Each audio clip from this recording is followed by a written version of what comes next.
We're on. Hello. Hi there. Hello. Hello. Um, this is Laurie David, who has just published what has become one of my favorite books. Imagine it. It will be in our window when we're celebrating Island authors. And it is really a handbook, a guide, a manual of how to be ecologically responsible. And I love it. Thank you. Thank you, Matthew. That's a great endorsement, and I totally appreciate it. And it's funny because I was looking at the title, and it has a subtitle, A Handbook for a Happier Planet, but Yes. it actually should have said, and a healthier you, because Yes. they're completely interconnected. And as goes the environment, so goes our health. And I think that we are coming out of a period of time where we weren't connecting that dot. And I think that this book is going to help people do that. It's going to help people better protect themselves and their family, and also this place we call home. Yeah, and I know that I was personally appalled when I realized that there were microplastics probably floating through my body everywhere. Well, it's in all of us. Honestly, it's shocking, really. They have found microplastics, which are just teeny tiny pieces of plastic. They found it in breast milk.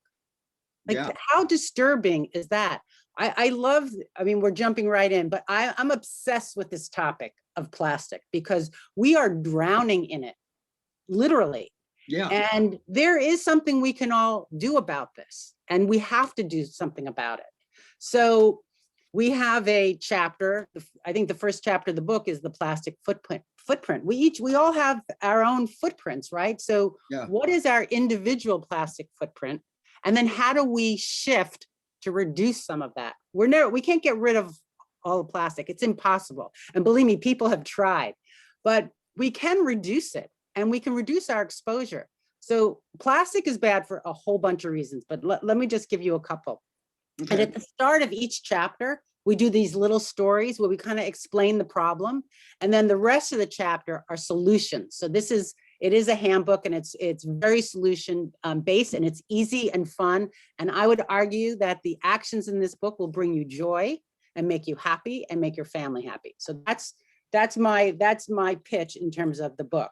But Well, also yeah, one of the things that I love is that you do it with a sense of not being guilty, because growing up Catholic, I could easily slide into environmental guilt in a big way. And I yeah. really appreciate you're not focusing on the guilt, but the joy of making it better. Exactly. But I think, there's no such thing as perfect. That perfect is a word that's been invented to make you feel bad. I really think that.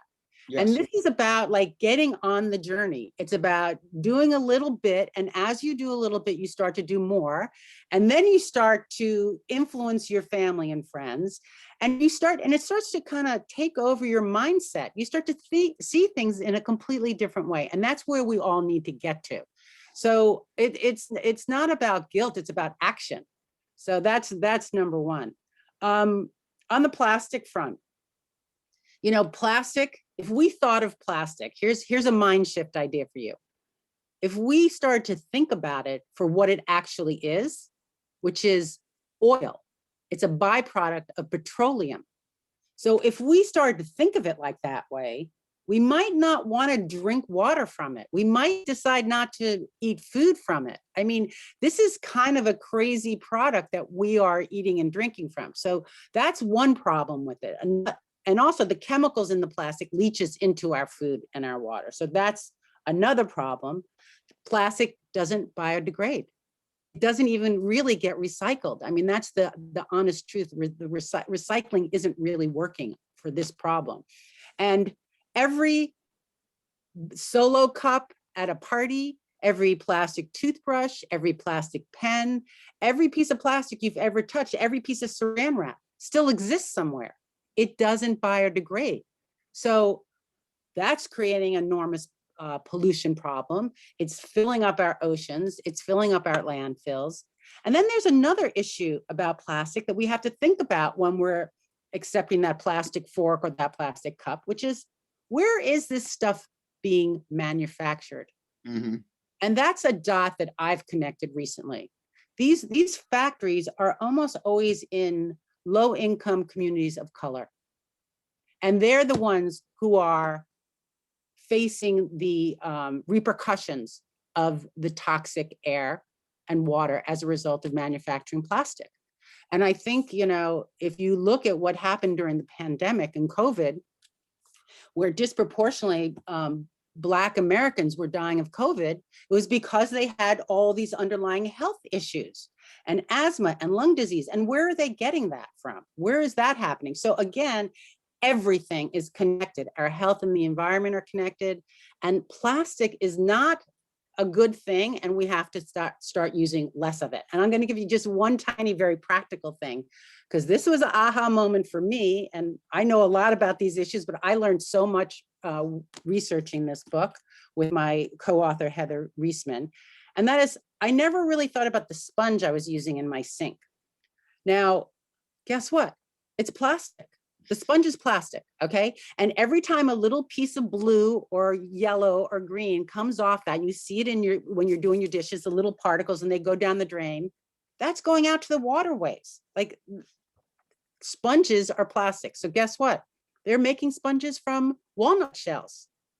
Or there's all these great brushes now that you use with a, like a soap thing that doesn't come in a plastic container. And that's how I'm doing my dishes now. And I actually, I'm not joking, I'm serious. I love doing dishes now because I've changed the habit of how I'm doing it. So I'm happy to do it, and I find it fun. And I look at my walnut sponge and I feel good. And here's the joy. This is what I'm talking about. These changes feel good. They often save you money, and they're better for the planet and for our own health. And in your book, you tell people how to acquire those things and find Yes. them. And that's why it's a handbook. And it's not just preaching, but it's practical. Yes, and people seem to really love the back of the book, where we have all these recommended movies to watch and websites to go to for more information, and fantastic products. And that is actually, Matthew, one of the things I'm most hopeful about. I'm so inspired by all these companies out there that are doing things differently. And it's inspiring. And sustainability and their packaging and how they're resourcing their materials and what they're using is a key component to the values and morals of that particular company. And here's something we can do every single day, is support those kinds of companies and push back on the companies that aren't doing it. And you complimented my glasses when we first got on the air, and this is a great example. So thank you for the compliment. But these glasses come from a company called GenUC with a G. And this is a woman who started an eyeglass company because she saw all the plastic water bottles being thrown out in Flint, Michigan during the lead water crisis there. And she's like, I have to do something to get these bottles recycled somehow. And she came up with this eyeglass company, and they're fantastic. And at Christmas, I bought them for all my girlfriends. That's great. That's great. Is that the story you wanted me to make sure that you told me, or is Yes, there yes, because I just love all the companies now. There's more, all these companies that are making, here's another easy shift too for our listeners, bar shampoo and bar conditioner. And that's a new thing for me too. I didn't know, I mean, I never thought about the bottle that all the shampoo and conditioner is coming in, because you buy like organic or natural shampoo with good ingredients, but you're not thinking about the container. Yeah. And now you can buy them. There's all these great companies that are making bar shampoo and conditioner. And guess what? They work. The bar works. And here's another story from the book, a very short story, but not that long ago, there was a man, and he was at someone's house, and he was washing his hands with bar soap, and he saw a little bit of mess in the tray that the soap was sitting on. He was like, gee, how do we fix this mess? What if we could liquefy the soap and put it in a plastic bottle with a plastic pump? And billions of dollars later, we have this insane liquefied soap industry, right? Now, your laundry, your dishwasher, your shampoo, your conditioner, I mean, the list goes on and on. Everything's been liquefied. Well, in the old days, things were in bars. and we didn't have this giant mess of plastic bottles everywhere. How crazy that this guy was trying to clean up a mess a little tiny mess in a dish, and he ended up helping create one of the biggest messes this planet has to deal with. Yeah, well, as I said last night when I was at the grocery store, I was just appalled because every time I turned around, I was surrounded by plastic. Yes. And as I said, I spent some of yesterday afternoon looking at your book, and I kept going, oh, it was so hard. Yep. And so plastic is just one thing. There's our chemical footprint. There's our paper footprint. There's our fashion footprint. There's our food footprint. And that's another great topic. And Yeah. I'm proud that this Martha's Vineyard is doing a lot on food waste, and people seem to be very conscious of it here, and that there's some changes going on. But like food waste is a huge issue. Our food footprint, what we're buying, what we're tossing, what we're throwing away. And it's interesting, I learned writing this book that you would think that food waste, the biggest source of food waste would be restaurants and catering, but guess what? It's not. It's the individual home is the biggest source of food waste. And so there's so many great tips in the book about how to reduce that. And then, get your whole family involved in this. And that's the thing I love about the book too, because it's something like everybody can be doing together as a family. And you take an honest look at what your footprint is, and then you start chipping away at it. So yeah. I am going to send the book to all my nieces and my brother and my sister. And I think they'll all take it to heart. Completely. It will change you for the better. It's so funny because one of my goals in writing the book was I wanted something to be able to hand my family and my girlfriend, because I've been talking about these issues for a long time. And during the pandemic, we kind of backslid a little bit in terms of a lot of our own personal behaviors and things. And I was on a Zoom call with my sister, and in the middle of the call, she takes a sip of water, okay? But it's not in a reusable container. It was a plastic water bottle. And I almost had a heart attack. I'm like, my own sister, like, have you forgotten? Like, do you understand there's a chemical lining that plastic water bottle that's leaching into the water that's been tied to all kinds of cancers? Like, you can't drink from that. And now I'm just sending her the book and I'm saying, read it. Yes. And I'm going to do that. My brother is very sensitive to these issues. And so are my nieces, and I think they'll just really appreciate it. And of course, we have this giant crisis looming as we're coming out of the pandemic, or I think it's taken a little bit of a back seat, but it's a much bigger crisis than what we've just been through, and that's the climate crisis. Yeah. And there's no vaccine for this problem. Okay, so this is a people problem, and people are going to have to solve it. And all these issues in this book cross with the climate crisis. Absolutely. And of course, ultimately, it's about how do we force companies to change, and how do we force governments to change?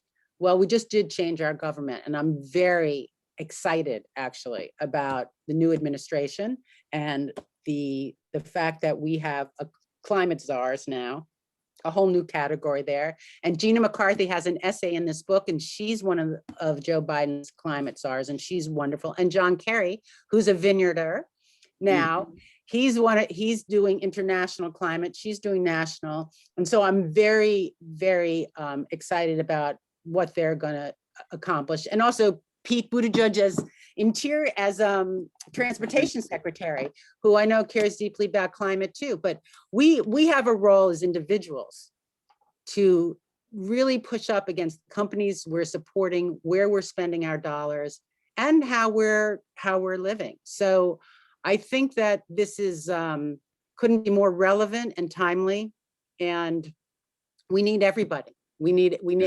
everybody on this challenge. Yeah, and I think I'd like our viewers to know that you were the producer of An Inconvenient Truth. I was one of the producers, and Al Gore actually wrote me this beautiful little tagline for the front of the book, so I'm appreciative of that. And I think like 14, 13 years now since that movie came out, which is just amazing to me. And then I produced another movie called, which we were talking about, The Biggest Little Farm, which Yeah. I think is sort of, for me, like they go kind of hand in hand.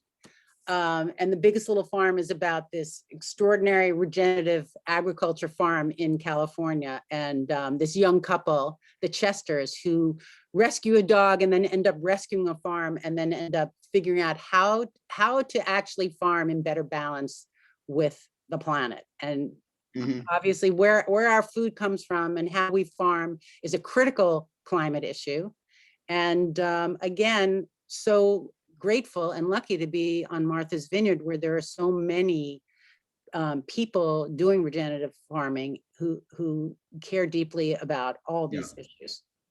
And also care about the community and are trying to be activists. I know that the bookstore really benefited from people wanting to buy locally at Christmas. Yep. It saved the year for the bookstore because people really cared, and they made it really apparent when they were coming in that they wanted to support all the local businesses. And I know all up and down Main Street, it made a difference. Yeah, it's funny because my co-author, Heather Reisman, is the founder of the largest independent bookstore in chain in Canada. So it's called Oh. Indigo Books. There's hundreds of bookstores, and this is the first book she's written. She's co-written with me. So that was fun. And I obviously know a lot about the independent book world through her. And they've had a tough time in Canada because they keep closing all the stores there, and they don't seem to have the vaccines. They don't seem to have things under control as we are starting to get it in the United States. But yay for our independent bookstores. And you know that I have to be in your top 10 customer list. You are absolutely. I would think I would have to be. You are absolutely. Okay, good. Well, listen, I promise to take up no more than about 15 or 20 minutes of your time, and we're there. Thank you so much. I'm going to stop recording and stay on for just a minute, and then we'll. Okay, goodbye to everybody who's listening. Yeah, Thank goodbye, you. and I'm going to watch this. Yes, that's it. Take it.